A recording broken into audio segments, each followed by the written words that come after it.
واش عارف ان تعلم لغة جديدة يقدر يفتح بزاف ديال البيبان في حياتك ويبدل فيك بزاف ديال الحوايج؟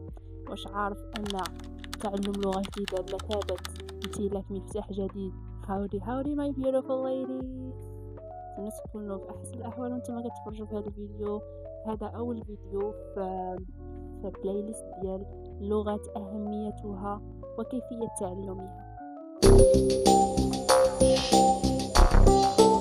السبب الأول اللي يخلينا نبغيو نتعلمو لغة جديدة الانفتاح على ثقافات جديدة. ملي كتعلم شي لغة فكتعلم مع ثقافة، ميمكنش تعلم لغة هكاك حرفية مجردة. أي ملي كتعلم الأونجلي كتولي عندك ثقافة أو كتعرف الثقافة ديال الأمريكيين، الكنديين، الأستراليين والبريطانيين، أي الدول الناطقة باللغة الإنجليزية بشكل رسمي. بالإضافة فاش كتعرف اللغة الإسبانية كتولي عندك ثقافة أو منفتح على الثقافة ديال أمريكا اللاتينية بكل الدول ديالها وإسبانيا. كتعلم مثلا الكورية كتولي منفتح على كوريا أو والثقافة ديالهم والتاريخ ديالهم والسوسايتي واللايف ستايل. يعني راه ما كتعرفش غير اللغة الكلمات وكتجمعهم وتهضر، راه لا يعقل أنك تعلم لغة وما تعلمش ثقافة، لأن اللغة والثقافة وجهان لعملة واحدة كما بحال الصحافيين whatever.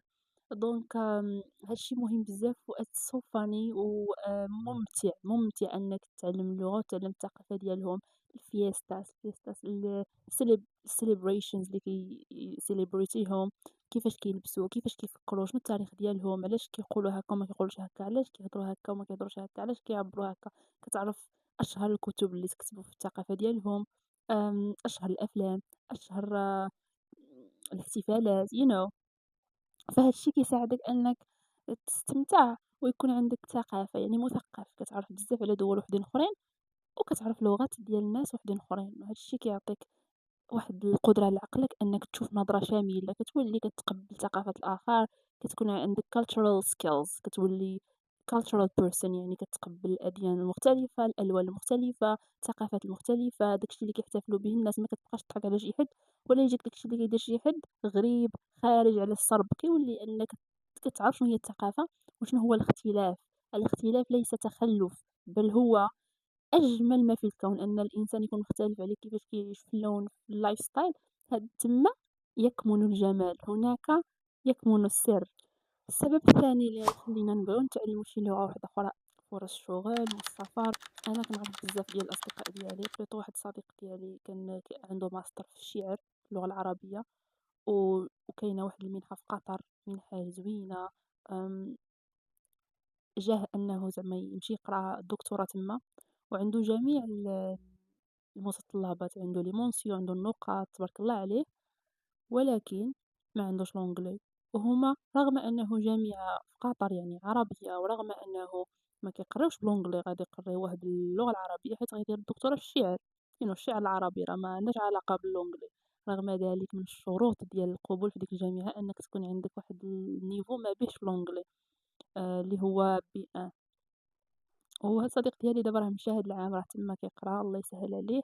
تعلم لونجلي في عام، واصلا به باش تعرفت عليه حيت كان اول مره زعما تعرفنا، حيت انا كان طلب مني مساعده في لونجلي في المكتبه، وبها عرفتو وقال لي علاش كنتعلم لونجلي. ودابا راه هاد العام، يعني العام اللي فات وهاد العام، راه تما دوز الايلتس وجاب مزيان ومشى راه في قطر دابا كيقرا، الله يسهل عليه. هذا غير مثال. لقيت واحد صديق ديالي بارع في القانون، عنده ماستر، دوز كونكور ديال القضاة، عطاوه يترجم نص قانوني للغة الإنجليزية حيت ما عندوش مع لونجلي وما عندوش مع فرونسي وما عندوش مع اللغات. خسر منصب ووظيفة بسبب لغة اللي يقدر أنه يتعلمها وتفتح له آفاق، كون راه دابا خدام ولا شنو الفرق. يعني اللغة ممكن تفتح لك بزاف البيبان. كاين بزاف الجامعات في مختلف الدول ديال العالم، في الصين، فهذا كيطلبوا مثلا تجي تقرا عندهم الشروط أنك تكون عندك لونجلي، يكون عندك واحد المستوى مثلًا ما بيه في الفرونسي، وتكون مثلًا عندك لي مونسيون ولا هذا، ويخلصوا لك الطيارة، يخلصوا لك كلشي. زعما غتمشي على يدهم. خصك غير اللغة. شحال من بنت كتجي عندي كتقول لي أنا كنت بغيت نمشي نقرا في بلاصة فلانية، ولا بغيت نمشي لهاد الدولة، ولا كان هاد الشركة بغاوني نخدم معاهم، ولكن المشكل اللي عندي هو اللغة. أنا كنعرف كتكون متميزة في المجال ديالها. دابا أنا عندي شي صحاباتي كيقراو عندهم ماستر في الفيزيك، وداروا لهم واحد الموديل يقراوه بالونجلي. هما كيقراو موديل بالفيزيك بالونجلي، و حيت ما عندهمش مع الأونجلي كيجيهم صعيب، يعني بحال واقف لهم في عودهم داك الموديل حيت بالأونجلي، حيتاش الإنسان ما عندوش مع الأونجلي ولا ما كيقراهاش، بغيت نقدر أنا نتعلم هاد اللغة، علاش نخلي اللغة دير لي مشاكل وتمرضني في حياتي وتوقف لي في طريق النجاح ديالي، أنا هاد اللغة اللي غتجي دير لي مشكل نتعلم تصيلتها ونحطها ليه في الطرف، شنو زعما ماشي صعيب، ساهل أسهل ما يكون هو تعلم اللغات، أي لغة ساهل تتعلمها، خصك غير استراتيجية، الmethod الطريقة الذكية تتعلم بذكاء وساهل غطق طق طق غتعلم، يعني nothing is hard nothing is impossible impossible is itself possible so it is possible. السبب الثالث هو تطوير الدماغ والذاكرة، تفرجت في واحد الفيديو في TED واحد دار واحد الدراسة على أن الناس اللي كيتعلموا لغة جديدة كل ما تعلمتي لغة جديدة كيزيد المستوى د المخ ديالك يعني كيزيد الذكاء ديالك. I don't know زعما واش شي حاجة اللي مثبتة علميًا ولكن داك الفيديو في TED كيهضر على هاد الشي، يعني الذكاء ديالك كيتزاد فاش كتعلم لغة جديدة، هادي 1.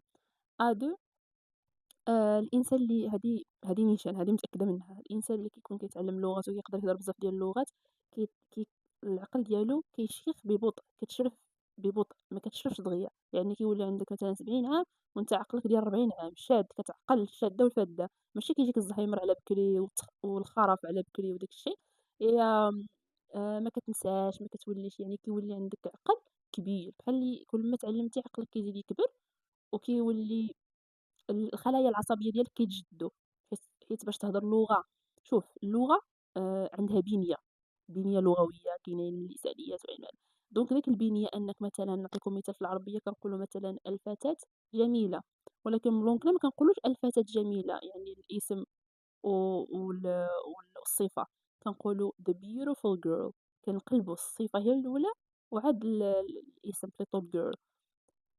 إذا البنية مختلفة، فاش كتهضر مثلًا التركية هُما ما كيقولوش مثلًا آمم، أنا غنمشي ندير، كيقولوا غندير، غنمشي، أنا، فهمتي؟ أنا هي الأخرى، أنا اللي نورمالمون تبدا بها الجملة هُما كيديروها بالأخر، آمم، بزاف ديال اللغات مختلفين، اللغات اللاتينية على الصينية على الصينية كتكتب بالرموز ماشي بالحروف وما كاينش شي حاجة تجمع، كتعقل على الرمز وكترسمو، يعني هاد الاختلاف، التنوع في اللغات، في النطق ديالهم، في البنية اللغوية ديالهم كيخلي عقلك يزداد ذكاءً وفطنةً وحكمةً وهذا الشيء ممتع جدًا، هذا الاختلاف فيه كاين المتعة أنك خصكم توليو تشوفوا اللغات تعلمها ممتع أكتر ما هو متعب وشي حاجة اللي ثقيلة باش تبدعوا، لأن الالتماس الجمالية في الأشياء و وحُبّها كيساعدك على أنك تعلمها دغيا بحُب وبمتعة وبشغف. السبب الرابع اللي ممكن يخلّينا نتعلموا شي لغة هو بناء علاقات دولية أو علاقات مع الآخر أو مع الغير الغريب، الغريب عن ثقافتك وديانتك ومحيطك وبيئتك وعائلتك وأصدقائك. بناء علاقات خارج الإطار اللي نتا كتعيش فيه، تتعرف على ناس مختلفين عليك وهذا كيخليك تكون إنسان آخر، إنسان رائع، إنسان مزيج بين هذا وذاك، يعني أنك تعرف عندك أصدقاء من أمريكا وبريطانيا وكندا والفلبين وهندوراس وفنزويلا وكولومبيا وبيرو وتشيلي وإسبانيا مكسيكو Dominican Republic وما عرفت في تركيا وشنو فين عندي الأصدقاء دابا كنعطي مثال براسي ولكن you got a lot of friends from a lot of different countries هاد الشي رائع لأن عرفتي مثلًا غير الستوريات اللي كيديروهم أنا معايا في الواتساب كتلقى يعني كل واحد وكيفاش كيفكر وكيفاش يعني بليطو أصدقائي العرب الستوريات اللي كيديروا ماشي هُما اللي كيديروا عندهم اختلاف في كل شي، في طريقة التواصل، في الهضرة، في التعبير على رأيهم، في التقليقة ديالهم، في الفرحة ديالهم كيفاش كيعبّروا عليها and it is very very interesting كيفاش الاختلاف ديال الناس شي حاجة اللي ممتعة وشي حاجة اللي تقدر ت تعطيك الدوبامين واو like واو شوف الناس كيفاش كيعبّروا على داك الشي اللي رافضينه ماشي بحالنا حنا ولا بحال هادو، كل واحد وكيفاش كيعبّر، كل واحد وكيفاش كيهضر، كل واحد وكيفاش كيبين الجمال ديالو ولا كيفاش كيشوف الحياة، وهاد الشي اللي زوين، هاد الشي اللي خصك تعرف في الحياة أنك تسافر وتتعرّف على ناس وتهضر معاهم، بلوطو تقدر تتزوّج من ثقافة واحدة أخرى، آمم، تقدر تسافر وتلاقى مع دوك الأصدقاء ديالك في ديك الدولة يدوّروك، تقدر تمشي عندهم ضيف. كنت أنا واحد صاحبتي في البرازيل شي عامين تابعاني كتقول لي أجي عندي، أجي عندي محامية في البرازيل، ديما كتبقى تابعاني أجي قطعي أجي عندي، أجي عندي، أجي عندي، إن شاء الله نمشي عندها يومًا ما ونشارك معكم vlog مع بياتريس سميتها بياتريس. ندير لكم شي vlog من البرازيل of course there is nothing impossible. أنا أصلًا هاد الشي علاش كنتعلم اللغات وكنتعرف على الناس وأنا very open أنني نكون صداقات ونتعرف على عقليات ونقرا كتوبات في ثقافات مختلفين ونعرف بلوطو واحد الصديق ديالي أمريكي كان صيفطلي من أمريكا كتب على المسيحية and the bible بايبل، إنجيل etcetera يعني كتعرف على ثقافتهم، على دينهم، على كيفاش كيعيشوا عادي جدًا وشي حاجة اللي زوينة، وهاد الشي علاش كنظن أن الإنسان خصو يتعلم لغة جديدة. أنا عندي مخطط حاطاه كنخدم عليه الحمد لله حاليًا واصلة ل5 باغا نكون كنتقن 10 ديال اللغات قبل ما نوصل 30 عام، يعني حاليًا عندي 23 عام. دابا أبخي الخطة ديالي بعد الإسبانية ما نساليها ما بقى لي والو. بليطو أنا كنضرب على البيدو في اللغة، صافي البيدو نهضر نفهم نقرا كتاب طاطا بركة. I'm not like looking to be a native speaker. ما باغاش نكون متحدث أصلي حيت أنا ماشي متحدث أصلي. I don't care. I don't care to be a native speaker. This is not my goal. My goal أنني نتقن لغة نعرف نهضر بها نكتب بها نقرا بها صافي ال5 skills ال5 مهارات في شي لغة نعرفهم and point نرجعو للسطر. Punto e sigue. Punto e sigue. نقطة كمل. punto e parte. نقطة ونرجعو للسطر. المهم ياه هذا هو الجميل في أنك تعرف على ناس آخرين في بلايص أخرين وما تعرف ما تعرف غادي فاش غتعرف عليهم غتعرف علاش خصك تعرف عليهم because إلا جيت نهضر من هنا يمكن ندير لكم شي نهار شي فيديو إلا بغيتو ولكن إلا جيت نهضر من هنا حتى العام الجاي علاش ما استفدت أنا من أنني نعرف ناس مختلفين في بلايص أخرين. حياتي أصلًا هاد الشي هو اللي بدني وصلني لهنا، هاد الناس هادو اللي عرفت هاد اللغات اللي عرفت هما اللي خلاوني أنا فين أنا. إلا بغيتو نعاود لكم كيفاش شي نهار نعاود لكم. إلا تفرجتي حتى لهنايا thank you so much على supporting وعلى الlove الغير مشروط. دير شي لايك شي سبسكرايب شي حاجة مهم و share it with your friends اللي كتشوف أنه باغي يتعلم شي لغة ما عندوش الموتيفيشن الكافية باش يتعلم هاد اللغة. نشوفكم في الفيديو الجاي من البلاي ليست ديال تعلم اللغات. love you so much and